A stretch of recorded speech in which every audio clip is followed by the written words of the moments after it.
Good evening, everybody, and happy Halloween. Thank you for taking the time out of your day to listen to another lesson from the Camp AJ Humanist Support Group. Tonight's lesson was actually requested by someone at the first meeting that we held, and I think it fits nicely for a couple reasons. Throughout my deconstruction as a whole from religion, one of the things that helped me was knowledge and understanding of what I had previously believed. This includes nearly every aspect of religion, and tonight's lesson will be covering briefly some interpretations of the antagonist character in common beliefs. Concepts like the devil are found in every religion, but primarily in the major Abrahamic ones. This isn't meant to single them out, they're just a lot more explicit than other religions in their bad guy description. It's also the set of beliefs that I have the most experience in, as do most people watching this. So, in the spirit of Halloween, this will be the history of the antagonist. So, like I mentioned, a consistent antagonistic character is kind of rare outside of the Abrahamic religions. If I included the antagonist in every mythological story, this would be a never ending video. The consistent big baddie is a common theme in the two most popular religions in the world, though. That's Christianity and Islam and their interpretations of the devil. Other mythologies have similarly described characters, such as Hades in Greek mythos or Hel, the person in Norse, but they're not meant to be the bad guy in every story, as Satan is, for example. Before we delve too deep, I'm first going to bring up a common trope about the devil, the red horns and face that you see on this book cover.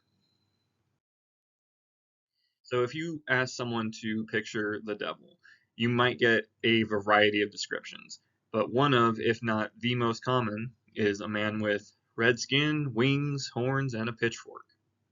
This can be traced all the way back to 1859, where composer Charles Gounod adopted the script of Faust for an opera.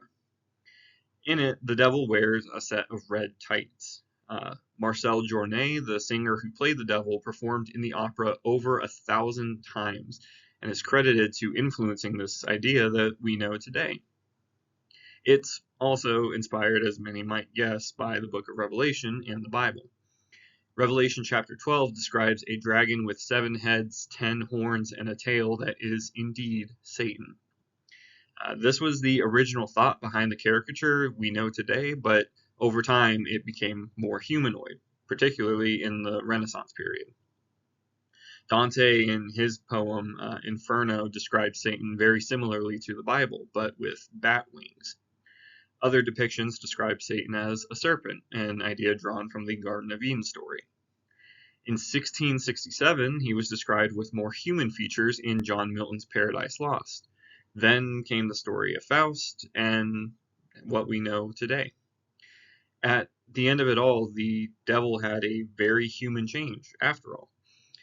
Which leads me to the next subject, Satan. So, Satan, as we know him, first appears in the Bible in the book of Job. The message behind the book is, at first and second glance, about how remaining faithful to Yahweh, or God, throughout the hard times will ultimately bring you good fortune in the end. Satan acts as the bad guy in the story, bringing ruin to Job and his life, kills his family, his animals, covers him with boils, plagues him, and just causes an insane amount of agony. In Hebrew, the name Satan derives from Shatan, translating directly to the adversary. Shatan, or its more accurate pronunciation because I don't speak Hebrew, was meant to be a title, not a name. Satan in the book of Job was meant to be exactly that, a nameless adversary to Job in order to test his faith in God. So, how did we get here? Around the 3rd century BCE, there was a plethora of well-educated Greek-speaking Jews in and around Egypt. And this is likely what prompted the translation of the Hebrew Old Testament into Greek, a project that started with a man named Aristeas. Aristeas sent a letter to Philocrates detailing how the pharaoh, Ptolemy II, wanted to expand his famous library with the Hebrew scriptures. Over the course of 70 days, exactly 70 copies of the Old Testament were written out by 70 scribes and delivered, being pronounced as the translation of the 70, otherwise called the Septuagint. During the translation, the scribes changed the title of Shaitan to Satanus. This is where Satan got its name. Satan's also referenced in the New Testament, probably most famously tempting Jesus in the desert. The same word, Satanus, was used in this case since the New Testament was also written in Greek. We also see the word used synonymously with devil, giving another title to Satan. In its earliest form, I think that would technically translate more accurately to adversary, the adversary, but in actuality, it fits better as Satan, the devil. I originally had another slide dedicated to another name, Beelzebub, but it turns out that Beelzebub was translated with the same root of the devil, making it a nickname of sorts to Satan. So moving on to Lucifer, and sorry, I couldn't help myself with the picture. So the name Lucifer only appears once throughout the entire Bible, and that's in Isaiah 14:12. The verses after it talk about the fall of Lucifer and how he wanted to sit up on the throne of heaven and be like God. The language is a little less complex than it was with Satan. Lucifer in Latin translates to light bringer, and that was the language of choice in and around Rome and the rest of Italy thousands of years ago. In Roman folklore, Lucifer was the name for the planet Venus, and to the Greeks, it was Hiephorus, which just so happens to be the word used in the Greek translation of the Bible. Lucifer was never meant to be an actual character. Lucifer was a planet. Most translations of the Bible now use morning star or light bringer, but the King James Version, which exclusively used Greek manuscripts in its writing, all still say Lucifer. Many scholars believe the verse in Isaiah was poetically saying how Venus never climbs beyond a certain point in the sky, while metaphorically talking about the fall of King Nebuchadnezzar and his exile in Daniel 4:33. That's it. Nothing else there. Early church fathers in the first century started equating Lucifer to Satan with a verse from Luke chapter 10, saying, "I saw Satan fall from heaven like lightning." In reality, there is nothing tying the two characters together. Lucifer simply has nothing to do with Satan or the devil. Sorry, bud. Moving on to the Islamic interpretation of the devil is Iblis. In many ways, Islam is built off of what was already thematically common to Christianity and Judaism, and that includes the devil. The name is believed to be derived from the same Greek root of devil, diablos, and Iblis is referred to in the Quran as the enemy of God, the tempter, and just the enemy. It already sounds similar to how Satan was originally meant adversary, right? It also pulls an idea from Lucifer. At the beginning of time, God ordered his angels to bow down in obedience to Adam, but Iblis refused, since he believed he was better than humans, having been made from fire instead of clay. Iblis was then thrown out of heaven and forced to wait until Judgment Day for his punishment. But instead of patiently waiting, he entered the Garden of Eden to tempt Eve into eating from the tree of knowledge of good and evil, or immortality, depending on the version you read.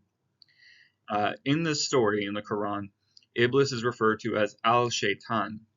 See the similarity in language? Iblis is also, or is almost in every way, a mirror image of what early Abrahamic religions believed about the devil.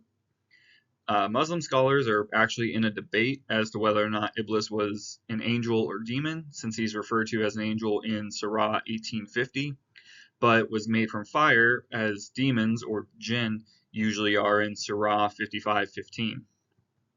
One explanation is that Iblis was a jinn that just snuck in the crowd of angels, though it's not confirmed to be canon in the Quran.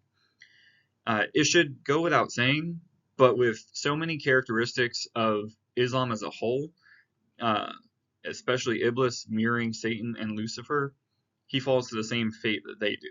And that's just misunderstanding of early texts, leading to what we know today.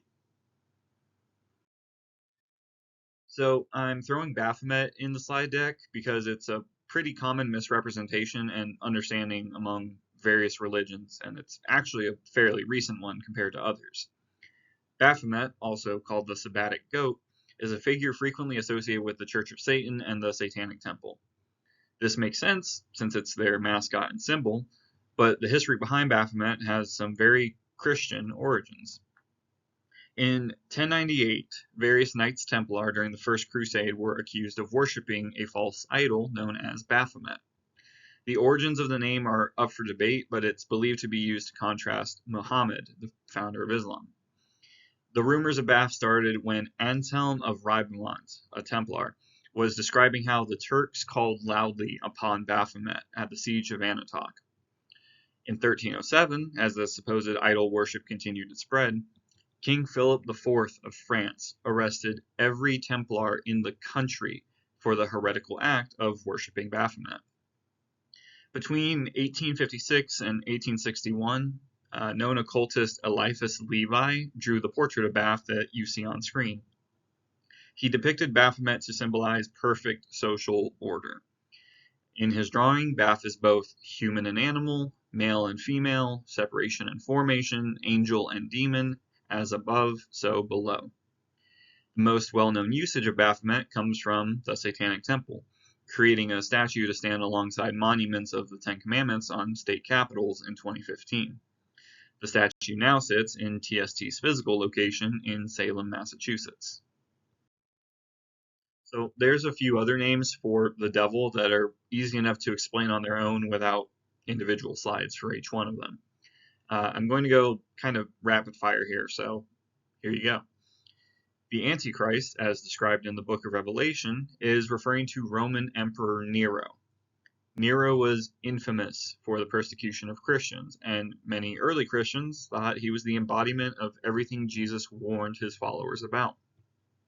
Many believed that after he died, he would come back and rise again, being the fulfillment of some prophecy, but like all humans, he never did.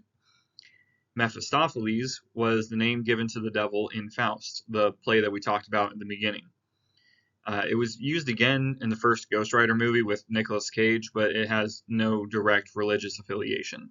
It's nothing more than a nickname, just with easier origins to trace to. Moloch is brought up from time to time, just not as often as others. Moloch was a Canaanite deity, one that was believed to demand intense sacrifices to gain its favor. This could include human sacrifice. While it's understandable how Moloch would be confused for the devil, his roots can, again, be traced back further than the Bible. There's a lot of other things that people consider satanic but just have simpler origins. The pentagram, or pentacle, was used by various pagan groups and meant to symbolize the 5 elements. The upside-down cross is known as the cross of St. Peter, who was supposedly crucified upside down because he didn't believe he was worthy enough to die the same way Christ did. The brimstone cross was just a symbol used in alchemy for sulfur. 666 is just Nero Caesar written in Hebrew numerology. All Hallows Eve, or Halloween, was actually a Catholic creation by Pope Gregory III in response to the pagan holiday of Samhain. And, of course, things like Dungeons & Dragons, Magic the Gathering, Harry Potter, Pokemon, and many other things that sprung out of the Satanic Panic have no relation to Satan or the devil in any way. All of that being said, there are people, including myself, who identify as Satanists. Like many religions, modern Satanists make up a spectrum of different beliefs, both theistic and non-theistic. Most theistic Satanists, those who believe in a literal devil, are called Luciferians. They believe in both the Christian God and Lucifer, but choose to worship Lucifer instead. Non-theistic Satanism is more of an individual practice, but does include organizations such as the Church of Satan from the 1960s and the more recent Satanic Temple, which started in 2013. All the above use the visage of Lucifer or Satan or the devil in one way or another, even if their personal beliefs differ. And that neatly brings me to my next talking point, the Satanic Temple. The Satanic Temple, or TST, was founded in 2013 by this man, Lucian Greaves. TST was founded to contrast any religious favoritism that was happening within the U.S. government. It's used to demonstrate that the U.S. is not a nation built for one religion, but rather religious pluralism. They stand up against discrimination caused by various hate groups. They support the right of bodily autonomy. They fight for the abolition of things like corporal punishment in schools, and they want to promote critical thinking in the world. They are a non-theistic religion and organization, and have chapters all over the world, though primarily in the United States. Their website, thesatanictemple.com, has an FAQ portion that answers what they stand for. The last one is my favorite one, for obvious reasons. TST also has a variety of programs that they offer for their members. The big one they're facing right now is the right to bodily autonomy and women's health care, stating that any laws prohibiting health care go against their third tenet, that the body is inviolable and subject only to the individual's will. This includes a recent program called TST Health, which helps promote safe access to contraception, abortion, and other aspects of women's health care. The Gray Faction is a project to promote better mental health care, which helps protect its mental health patients and families against discredited therapies and treatments that aren't that helpful for the patient, particularly in the area of repressed memories. The Protect Children Project and After School Satan Club go hand in hand, standing for, well, the protection of children. It advocates for the end of corporal punishment and other mistreatment of students in public schools, especially if those punishments are deemed legal. The After School Satan Club is TST's own optional religious club that promotes self-directed education, critical thinking, and supports the creative and intellectual pursuits of students. The Sober Faction is a peer support group that offers their own take on the 12-step program, just without any of the religious dogma attached. They hold meetings to help members into recovery from addiction, including from alcohol, drug use, smoking, and vaping. They openly encourage medical treatment for addiction too, so the person can get the most help possible. Satanic Good Works is usually led by a specific congregation and has done a lot of different things. TST in Arizona adopted a highway outside of Phoenix to clean and maintain. The Southern California chapter adopted Seabright State Beach to keep clean. The North Florida chapter ran a campaign to get clean socks to the homeless in and around Pensacola. Various chapters have done what they call Menstruating with Satan, aimed at donating women's hygiene products to women who can't afford them. TST's biggest accomplishment, though, was standing firm against Christian nationalism, a theme that we're going to cover in a couple weeks. In 2015, the state capital of Arkansas, Tennessee, and elsewhere proposed a bill to erect a monument of the Ten Commandments on Capitol grounds. TST responded by saying, if you want your religion represented, then you should have ours too. The case actually worked in Tennessee, which ended in neither monument being raised. The reason being is that TST doesn't want an unequal representation of a single religion on government property, simply because it's unconstitutional. While many state capitals still have various religious monuments, TST celebrates their victory with what they call Unveiling Day, where on July 25th, 2015, the statue of Baphomet was unveiled and on display in front of the Arkansas state capitol, traveling around to other cities such as Detroit before finally coming back to Salem, Massachusetts, where it can still be seen. Becoming a member of TST is free, where you'll get emails and newsletters about upcoming events. You also earn the option to purchase a membership card and certificate if you would like. Congregations are found all over the world and the United States, and most of them have a presence on Facebook, Discord, and other social media. All other information is on their website, thesatanictemple.com, and it's something that I highly encourage you to check out for yourself. So that about wraps us up. This will be the agenda for the next few weeks. It's changed a little bit for a few different reasons, but we'll still carry on pretty consistently.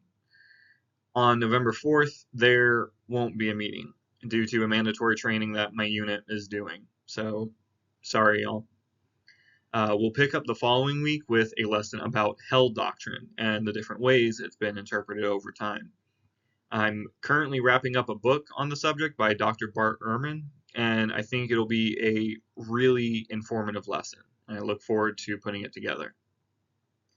On the 18th, we're going to dive into religious nationalism and talk about some of the ways we've seen it manifest around the world and some of the negative impacts it has on those living through it.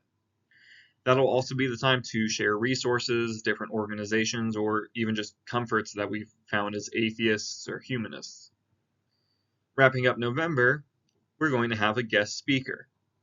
Originally, this was just going to be a video of the speech by Seth Andrews discussing purity culture, but it's been brought to my attention that it could be done better. So, one of our members will be leading that lesson and the story on how purity culture has affected so many people from religious upbringing. And with that, that wraps up this week's lesson.